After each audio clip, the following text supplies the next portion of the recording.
오늘은 성경 본문 베드로전서 4장 8절의 말씀을 가지고 여러분들과 덮는 마음이라는 제목으로 여러분들과 하나님의 말씀을 함께 나누기를 원합니다. 하나님께서 만드신 모든 만물들은 그 종류에 따라서 각자 필요한 보호막을 가지고 있습니다. 식물은 연한 속부분을 보호하기 위해서 단단한 껍질을 가지고 있죠. 또 동물에게는 털이라는 게 있습니다. 그래서 자기의 몸을 추위와 더위로 그리고 또 상처로부터 보호합니다. 추울 때는 털이 더 많이 자라죠. 그래서 지금 오늘도 자그레브 같은 경우는 눈이 안 왔지만 약간은 왔겠죠. 다른 지역은 또 눈이 온 지역이 있잖아요. 추울 때는 털이 많이 자라 동물들은 이 털로 인해서 또 자기 몸을 보호할 수 있고 또 겨울을 지낼 수 있게 합니다. 그리고 또 덥게 되면은 동물들은 또 털이 몸에서 빠지죠. 그래서 또 자기의 열을 이렇게 발산하게 해서 몸을 보호하게 합니다. 하지만 인간은 동물과 같지는 않습니다. 하지만 인간은 동물과는 다른 차이가 있습니다. 태어날 때부터 자연적으로 100% 자신의 몸을 덮어 보호하는 그러한 기능을 가지고 있지는 않지만 우리의 신비한 몸은 온도를 조절할 수 있는 그런 어떤 피부 조직을 있을 뿐만 아니라 또 그런 어떤 것을 대체할 수 있는 그러한 방법을 가지고 있죠. 하지만 동물과 비교해 볼 때에는 완전히 100%는 아닌 것 같습니다. 우리가 몸에 털이 많이 나서 추위를 견딘다든지 아니면 또 몸에 털이 빠져서 여름에는 시원하게 만든다든지 100% 동물하고 같지는 않습니다. 제가 지금 말씀드리고 싶은 것은 인간은 항상 태어나서 죽는 순간까지 무엇인가 입고 덮고 살아가게 되어 있다는 것입니다. 아기가 엄마 뱃속에서 10달을 9달을 지난 후에 이 세상에 태어나면 가장 먼저 간호사는 그 갓난아이를 씻고 강보를 덮고 엄마 품에 안겨줍니다. 자라면서 사람은 옷이라는 매체를 통해서 자기의 몸을 보호하죠. 인생은 공수래 공수거라고 합니다. 빈손으로 왔다가 빈손으로 간다고 하지요. 하지만 인생의 마지막을 보더라도 인간은 무엇인가를 입고 또 덮고 죽는다는 데 있습니다. 사람은 죽을 때 수의를 입습니다. 그리고 관뚜껑을 덮고 흙에 묻혀 이 세상에 떠난다는 것이죠. 손에 쥐는 것은 아무것도 없어도 인생사 모든 사람들은 무엇인가를 입고 덮고 살아가는 것이 진리인 것 같습니다. 여러분, 굶어도 옷은 입고 굶잖아요. 그렇죠? 그리고 또 아파도 옷은 입고 아픕니다. 누가 못 먹는다고 해서 옷까지 벗고 못 먹는 사람도 별로 없고 아프다고 해서 옷을 다 벗고 아픈 사람도 없습니다. 죽은 사람의 폐물은 빼앗아 가도 죽은 사람의 옷은 잘 벗겨가지 않는다는 거죠. 원래 우리가 창조를 받을 때 벌거벗은 모습으로 창조는 되었지만 범죄 후 인간은 언제나 무엇인가를 덮고 입고 살아가게 됩니다. 어쩌면 이것이 하나님께서 우리 인간에게 보여주신 상징일지도 모른다는 생각을 해봤습니다. 창세기에 보면은 인간들이 범죄한 후에 에덴 동산에서 쫓겨날 때에 하나님께서는 인간들에게 가죽옷을 입혀주셨습니다. 하나님께서 범죄한 인간을 그 범죄함으로 하나님을 대적한 그 인간들에게 가죽옷을 입혀주시고 덮어주심으로써 하나님의 사랑을 보여주셨다는 거죠. 그리고 그 에덴에서 추방된 이 두 범인은 아담과 하와는 함께 떨어져서 사는 것이 아니라 함께 서로가 의지하며 덮어주며 살아갈 수 있도록 함께 살게 하셨다는 거죠. 저는 성경을 읽으면서 그런 생각을 해봤습니다. 사실 창조된 에덴 동산에서 하나님을 거역한 두 죄인 아담과 하와가 하나님을 거역하고 반역한 사람들이면 얼마나 큰 죄겠습니까? 하나님의 창조 질서를 완전히 깨어부순 사람들 아닙니까? 우리가 보더라도 죄질이 나쁜 사람들은 감옥에 가더라도 함께 같이 수감을 하지 않습니다. 죄질이 나쁘면은 독방을 주든지 아니면 따로 떨어뜨려서 생활하게 하죠. 그래서 혼자 쓸쓸하고 외롭게 생활하게 만듭니다. 저는 하나님께서 인간이 그 하나님의 창조 지체를 깨어부수고 하나님을 대적한 그 큰 죄를 저질렀을 때 하나님께서 마치 독방을 주듯이 죄인들을 수감하듯이 둘이를 분리해서 떨어뜨려 놓아도 될 것이라고 생각해 본 적이 있습니다. 그렇게 해도 아무 할 말이 없겠다는 생각을 해봤습니다. 사실 둘이가 작당한 거 아닙니까? 둘이가 모여서 하나님의 창조 질서를 깨어 부순 거 아닙니까? 둘이는 공범이고 도모자들이었거든요.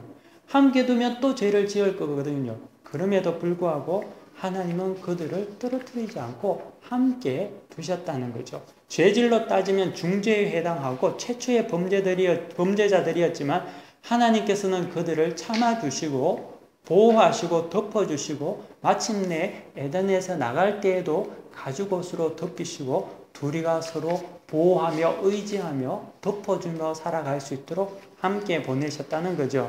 한자로 사람 인자가 서로를 의지하며 기대해야지만이 사람인이라는 자가 되듯이 또 우리가 가을에 추수할 곡식을 보더라도 벼가 익으면 서로가 부대끼면서 기대어서 자라나는 것 같이 하나님께서는 인간들을 함께 지대고 지탱하며 그리고 덮어주게끔 인간들을 인도하셨다는 거죠.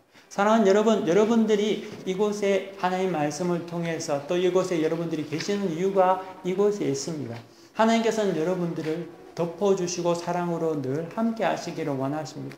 동시에 우리 또한 우리의 가족과 주변의 모든 자들을 서로 듣고 이해하고 용서하며 살아가야 한다는 거죠. 주님께서 가르쳐 주신 주기도문에 보면은 주님은 우리에게 이렇게 가르쳐 줬습니다. 우리가 우리에게 잘못한 사람을 용서하여 준 것 같이 우리의 죄를 용서하여 주옵시고 라고 주님은 우리에게 가르쳤습니다. 이 말씀은 하나님께서 우리를 먼저 덮어주신 것 같이 서로에 대해서 덮어주고 용납하고 살아가라는 주님의 말씀이라는 거죠. 그래서 오늘 성경 본문의 말씀을 보니까 이렇게 말하고 있습니다. 무엇보다 뜨겁게 사랑할지니 사랑은 허다한 죄를 덮느니라. 그렇습니다. 하나님께서 사랑인 것과 같이 사랑은 우리의 죄를 덮으신 것 같이 우리 또한 하나님의 말씀에 따라서 우리도 덮는 마음으로 살아가라고 하시는 것이죠. 사랑하는 성도 여러분, 저는 여러분들에게 한번 여쭈어보고 싶습니다. 여러분은 어떻습니까? 여러분은 정말 잘 덮는 마음을 소유하고 계십니까? 아니면 여러분은 드러내는데 아주 능숙하십니까? 혹시 드러내는 것을 굉장히 냉철하고 분석적인 성격이라고 생각하지는 않으십니까? 교회는 주님의 보혈로 덮고 하나님의 사랑으로 덮고 성도의 용납으로 덮는 그렇게 덮어주는 공동체입니다. 이곳에 있는 여러분들이 그 덮는 마음으로 하나가 되는 것입니다. 성 프란시스라는 교부가 초대교회의 교부가 그의 제자들과 금식을 할 때에 일어난 일이라고 합니다. 금식이 너무나 힘들었는지 제자 중에 하나가 몰래 죽을 훔쳐 먹고 말았습니다. 그런데 이 죽을 훔쳐먹은 사실을 주방장이 알게 되었다는 거죠. 그리고 주방장으로부터 시작해서 모든 제자들이 요동하기 시작했습니다. 소요가 일어나기 시작했다는 거죠. 왜냐하면 수도원 공동체라는 것은 하나가 되는 공동체인데 그 중에 하나가 죽을 먹고 말았다는 거죠. 공동체가 완전히 깨어지는 그런 일이 일어났다는 거죠. 그래서 모든 제자들이 성 프란시스에게 와서 이렇게 이야기합니다. 누가 죽을 훔쳐먹었습니다. 반드시 그 자를 색출해서 우리가 그 자를 쫓아내야 되겠습니다. 라고 말했다는 거죠. 잠잠히 이를 지켜보던 성 프란시스가 주방장과 그 제자들에게 말합니다. 죽을 가져오세요. 죽을 가져오시기 바랍니다. 그리고 죽은 이윽고 성 프란시스 앞에 가져다 줬습니다. 그리고 난 다음에 성 프란시스가 먼저 숟가락을 들고 죽을 퍼먹기 시작합니다. 그리고 나눠 먹자고 합니다. 그러니까 모든 제자들이 깜짝 놀라서 이렇게 말합니다. 지금 금식 기간 아닙니까? 이거 어떻게 지금 드시면 안 되잖아요. 이렇게 물었다는 거죠. 그때 성 프란시스는 이렇게 말했다고 합니다. 금식으로 인하여서 어찌 형제를 정죄에 빠뜨리겠느냐. 그렇게 허물을 찾을 바에는 우리가 다 먹고 서로를 정죄하지 않는 것이 더 바른 금식이 아니겠느냐. 라고 이야기했다고 합니다. 덮는 사랑이라는 것은 하나님께서 인간에게 베푸신 본질적인 사랑입니다. 허물과 죄가 많은 인생을 하나님께서는 그리스도의 피로 우리를 용납하여 주시고 덮어주셨다는 거죠. 만약에 하나님께서 우리의 죄를 한 가지 한 가지 꼬치꼬치 따져서 묻기 시작했다면 여러분 이 자리에 아무도 있을 사람 없습니다. 저도 마찬가지고 여러분 어제 죽었든지 그저께 죽었든지 1년 전에 죽었든지 다 죽었게 하나님의 심판 속에서 우리가 두려움 속에서 사라졌지 않겠습니까? 하지만 하나님께서는 우리를 그렇게 하시지 않는다는 거죠. 하나님께서는 우리를 용납하신다는 것입니다. 인내하신다는 거죠. 하나님께서는 그리스도라는 옷을 통해서 우리의 허물을 덮으시고 우리가 하나님 앞에서 부족하지만 담대하게 설 수 있는 은혜를 부어주셨다는 거죠. 그렇기 때문에 여기 있는 분은 아무도 예외가 없습니다. 그렇기에 우리 또한 살아갈 때에 하나님과 동일한 마음으로 살아가야 한다는 거죠. 덮어주는 마음은 얼마나 귀한지 모릅니다. 제가 우리 아이가 자라날 때 어릴 때 뭐 한 2-3살 그리고 뭐 막내가 갓 태어났을 때에 아이들과 함께 잠을 자다 보면 아이들은 이게 똑바로 눕히고 자다 보면 어디로 이상한 데 굴러가서 다 자고 있지 않습니까? 아침에 새벽에 일어나서 교회 새벽 예배 때문에 나갈 때 보면은 아이들이 하나는 저기 하나는 저기 왔지 돌아가 있다는 거죠. 그러면은 돌아가 있으니까 이불을 가져가지도 않죠. 그러면 꼭 이불을 가져가서 덮어주고 가곤 했습니다. 제가 왜 아이들에게 이불을 덮어줬겠습니까? 당연하죠. 사랑하니까. 사랑하면은 덮어주고 싶어 하지 않겠습니까? 사랑하는 연인들은 서로가 포옹하고 안아주고 싶어 하잖아요. 그리고 그들의 단점도 감싸주고 싶고 덮어주고 싶어 하는 거죠. 사랑하는 사람은 꼭 안아주고 싶다는 거죠. 목자는 양을 품는다는 거죠. 이렇게 우리의 삶 속에서 자연스럽게 남아있는 우리의 삶의 잔재들이 이미 하나님께서 우리에게 보여주시고 가슴 속에 남겨주셨던 하나님의 형상이라는 것입니다. 여러분, 우리가 이런 하나님의 형상을 더욱더 온전히 간직하기를 원합니다. 그래서 여러분들 속에 더 풍성한 덮는 마음으로 인해서 세상의 빛의 역할을 감당하시기를 바랍니다. 어떤 사람이 산에 가게 되었습니다. 근데 산에 갔는데 산에서 갑자기 아주 무서운 곰을 만났습니다. 얼마나 놀랐겠습니까? 갑자기 산 위에서 곰을 만났으니까요. 잠언 17장에 보면 이런 말씀이 있습니다. 차라리 새끼 빼앗긴 암컷을 만날지언정 미련한 일을 행하는 미련한 자를 만날지 말지어라. 이런 이야기가 있습니다. 근데 뭐 미련한 사람은 나중에 치더라도 그만큼 곰이 무섭다는 거 아니에요. 그렇죠? 그런데 이 사람이 곰을 만나서 자기가 위기에 닥치니까 살아야 되겠다는 생각밖에 없는 거예요. 근데 좋은 꾀가 생겼습니다. 그게 뭐냐면 곰은 죽어 있는 송장은 먹지 않는다고 하거든요. 제가 정확하게 모르겠지만 곰은 살아있는 것만 먹지 죽은 음식은 먹지 않는다고 합니다. 그래서 이 사람이 꾀를 내서 죽은 것 같이 완전히 자기가 죽은 송장과 같이 곰 앞에 납작 엎드려져서 숨도 안 쉬고 죽은 것 같이 있었다고 합니다. 그런데 이 곰이 어떻게 한 줄 아십니까? 이 곰이 얼마나 착했는지 그 사람을 묻어줬답니다. 땅에. 이름이 좀 웃어줘야 되는데 착한 곰 이야기라는 거죠. 곰도 사랑하면 묻어준다는 거 아닙니까? 여러분 잠언 17장 9절에 보면 이런 말씀이 있습니다. 허물을 덮어주는 자는 사랑을 구하는 자요 그것을 거듭 말하는 자는 친한 벗을 이간하는 자니라 라고 성경은 이야기합니다. 사람 사이에도 마찬가지입니다.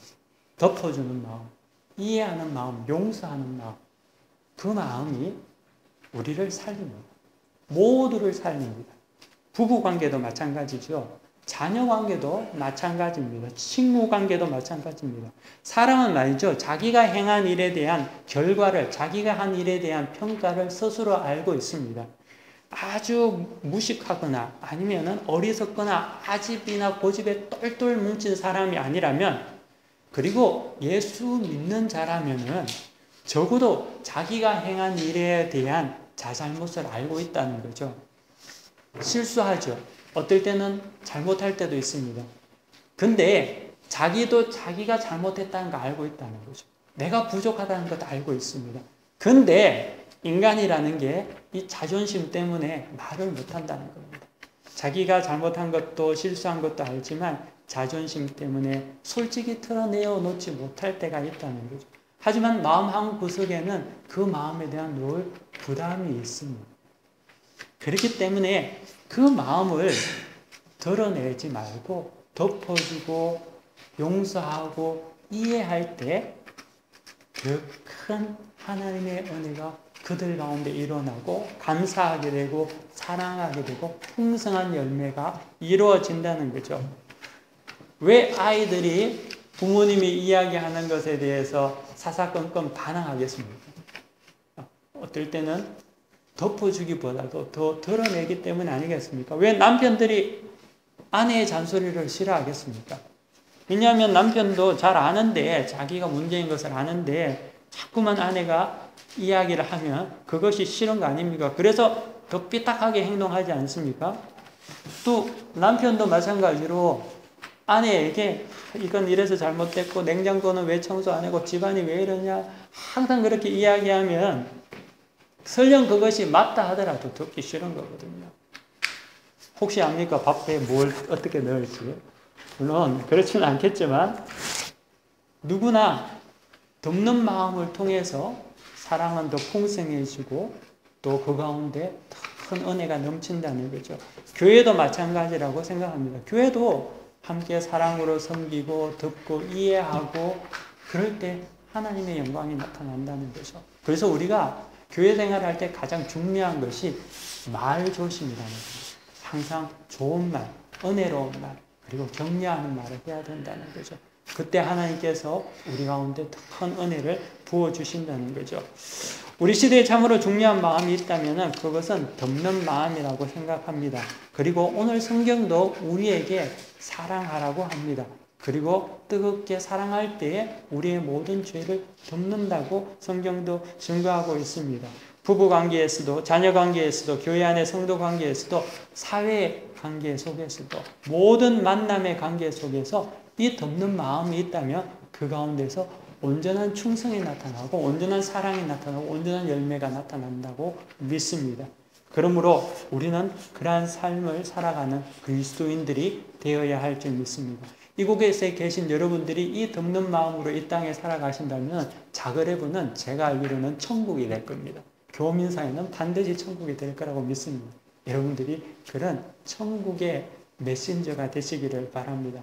제가 예전에 병원에 가보니까 응급실에 가서 사람들을 보니까 사람들이 다 붕대를 하나씩 메고 있든지 반창고를 붙이고 있는 것을 봤습니다. 거제를 붙이고 누워 있는 걸 봤습니다. 사람들도 상처가 나타나면 상처 부위를 다 덮어두지 않습니까? 의사들도 될 수 있으면 봉합을 하죠. 치료를 하고 덮어둡니다. 이렇듯 우리의 몸이 상처가 나면 약을 바르고 덮는 것 같이 그래야지만 이 세균이 침투되지 않아서 완전히 회복이 되는 것 같이 우리 또한 덮는 것을 잘 해야 된다는 거죠. 이것이 지혜라는 겁니다. 이 지혜, 이것을 잘할 때 우리는 존귀 여김을 받습니다. 저는 여러분들이 모두 존귀 여김을 받는 자가 되기를 원합니다. 멸시당하고 무시당하고 뒤에서 요거도 먹는 그런 삶이 아니라 존귀 여김을 받는 자가 되어야 될 줄 믿습니다. 그는 하나님께서 우리에게 이미 허락하신 축복입니다. 그것은 우리의 덮는 마음 가운데 있어야 된다는 거죠. 여러분 밥을 해보신 분은 아시겠지만 밥도 뜸이 잘 들어야지 밥이 되지 않습니까? 서럽게 밥을 열어 데치면 밥이 요즘 같으면 압력밥솥은 터지지 않습니까? 마찬가지로 잘 덮어주어야 된다는 거죠. 저는 오늘 여러분들이 이 덮는 마음을 꼭 기억하시기를 바랍니다. 오늘 여러분들이 말씀 중에 들었던 여러 가지 말씀 중에서도 한 가지 분명히 기억해야 될 게 있다면 오늘 제목인 덮는 마음이라는 거죠. 덮으십시오. 하나님 앞에서 맡기십시오. 하나님께서 그것을 인도해 주시고 하나님께서 모든 상급과 하나님의 모든 인도하심이 있습니다. 마지막으로 제가 여러분들에게 한 가지 예화를 읽어드리고 말씀을 마치려고 합니다. 어느 마을에 양씨라는 성을 가진 사람이 이사를 왔다고 합니다. 이분은 기독교 신앙을 가진 신자였습니다. 하지만 그 마을 전체가 워낙 불교가 강한 곳이라서 교회 다니는 사람들의 일거수일투족을 동네 사람들이 비상하게 여기며 지켜봤다고 합니다. 어느 날 그 양씨라는 신자가 화가 나서 교회에 왔습니다. 그리고 잔뜩 화가 난 목소리로 목사님에게 이렇게 말합니다. 목사님, 저도요 참을 만큼 정말 많이 참았습니다. 목사님께서 예수 믿는 사람은 늘 사랑하고 남을 이해하고 덮어야 된다고 하지 않았습니까? 제가 정말 많이 참았는데 그래도 이건 너무하지 않습니까? 라고 이야기하는 거예요. 목사님이 이렇게 말합니다. 양씨 무슨 말인지 차근차근하게 이야기해봐요. 양씨가 말합니다. 오늘 오후에 우리 어미 돼지 5마리가 집 채소밭에 들어갔습니다. 근데 그 돼지가 들어가서 그 집 채소밭에 있는 채소를 몽땅 먹어 치운 겁니다. 그래서 옆집에서 손해배상을 해달라고 자기에게 찾아왔다고 이렇게 양씨가 이야기를 합니다. 그러니까 목사님 이야기는 당연히 해줘야죠. 당신 돼지가 그렇게 했으니까. 양씨가 저도 당연하게 배상하려고 했죠. 근데 너무나 말도 안 되는 것을 요구하는 것이 아닙니까? 뭔데요?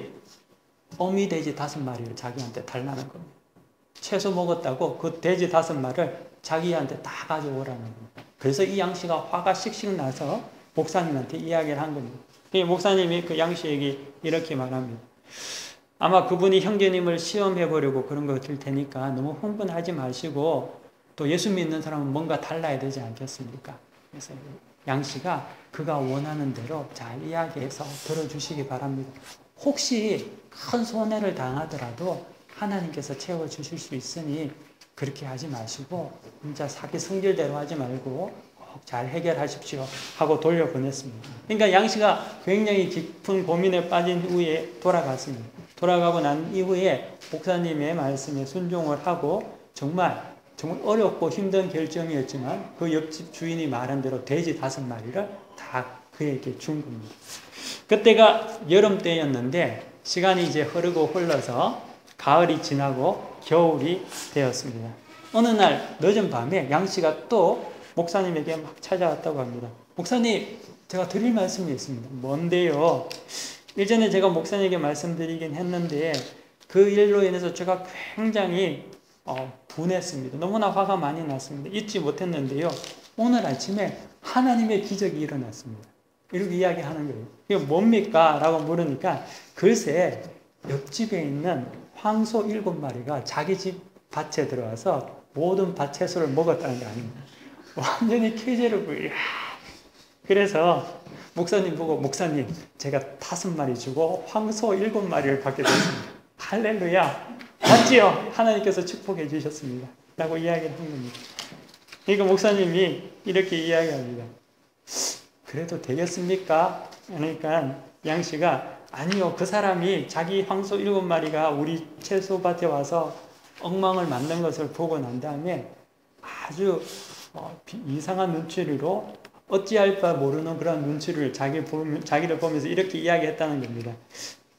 어떻게 해야 되지? 내가 이걸 다 줘야 해? 이렇게 물었다는 겁니다. 그리고 이 양씨가 그 이야기를 듣고 이제 목사님한테 이제 마지막으로 그것을 허락을 받아서 하려고 목사님한테 그 밤에 찾아온 거예요. 그래서 목사님이 그렇게 하라고 하면 얼른 7마리를 자기가 챙기려고. 그러니까 이 목사님도 대단히 훌륭한 분 같아요. 제가 보니까. 사랑하는 형제님, 양씨죠, 이분. 당신은 예수 믿는 사람 아닙니까? 악으로 악을 갚지 말고, 안 갚으려면 하지 말고, 용서하는 마음을 가지시기 바랍니다. 덮어주세요. 그러면은 하나님께서 더 많은 것으로 축복하실 겁니다. 이 말을 듣자마자 양씨가 굉장히 얼굴이 침울해지고, 이때까지 자기가 이걸 다 챙길 수 있다고 생각했던 마음들이 사라지니까 암울해지기 시작했습니다. 그리고 난 다음에 고개를 푹 숙이고 돌아갔다는 거예요. 그리고 그 다음 날 양씨가 또 헐레벌떡 쫓아왔습니다. 그리고 난 다음에 목사님께 이야기합니다. 목사님 말씀이 정말 맞네요. 하나님께서 더 풍성하게 채워주셨습니다. 제가 어저께 정말 못할 것 같았지만 하나님께 기도하면서 목사님 말씀을 하나님께 기도하면서 제가 순종하는 마음으로 황소 7마리를 그냥 다 안 받는다고 했거든요.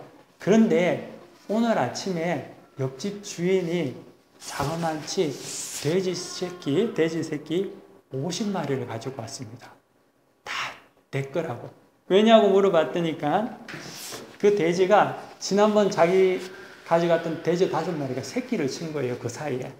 한 마리가 5마리가 50마리를. 그래서 그 50마리를 그 옆집 사람이 자기의 죄를 깨닫고 너무 마음에 미안하고 죄송해서 한밤도 못 자고 그 돼지를 다시 가지고 그 양씨에게 갖다 줬다는 거예요. 그러면서 목사에게 이야기를 합니다. 역시 하나님 말씀대로 자기가 용서하고 덮으니까 하나님께서 축복하셨네요. 감사합니다. 라고 이런 예화가 있었다고 합니다. 여러분, 용서하는 마음, 듣는 마음, 어떻게 보면 이것이 하나님 마음 아니겠습니까? 사실 용서하고 듣는 거 쉽지 않습니다. 쉽지 않죠. 그것은 우리의 의지로 하기는 참 쉽지 않은 것입니다. 하지만 하나님께서 우리에게 마음을 주실 때 우리가 할 수 있습니다. 그리고 또 여러분들께서 그 마음을 소유하고 믿음으로 순종할 때 더 큰 역사가 일어난다는 거죠. 이것이 예수님께서 우리에게 보여주신 모범입니다. 예수님께서도 십자가를 지시는 것이 그렇게 쉬운 것이 아니었습니다. 예수님께서도 겟세마네에서 기도하셨습니다. 그것은 하나님의 성령의 은혜로 인해서 온전히 순종함으로 말미암아 이루어졌던 하나님의 역사였다는 거죠. 창조 때부터 지금까지 하나님께서는 우리에게 그 모습을 보여주시고 또 우리에게도 그런 돕는 마음을 가지고 살라고 하십니다.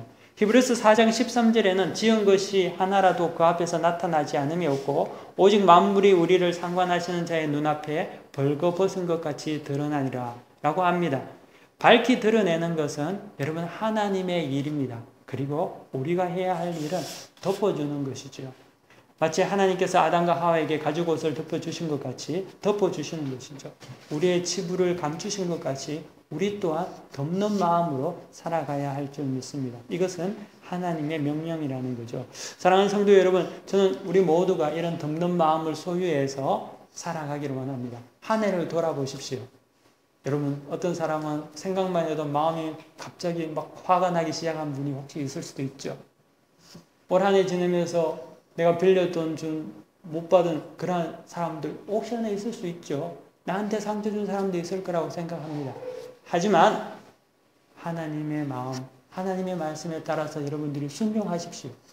덮을 수 있는 그런 은혜가 있기를 원하고 그 덮는 마음으로서 올해를 마무리하시고 새해에는 하나님의 말씀 속에서 다시금 승리할 수 있는 그런 여러분 모두가 되시기를 간절히 축원합니다. 다 함께 기도하겠습니다.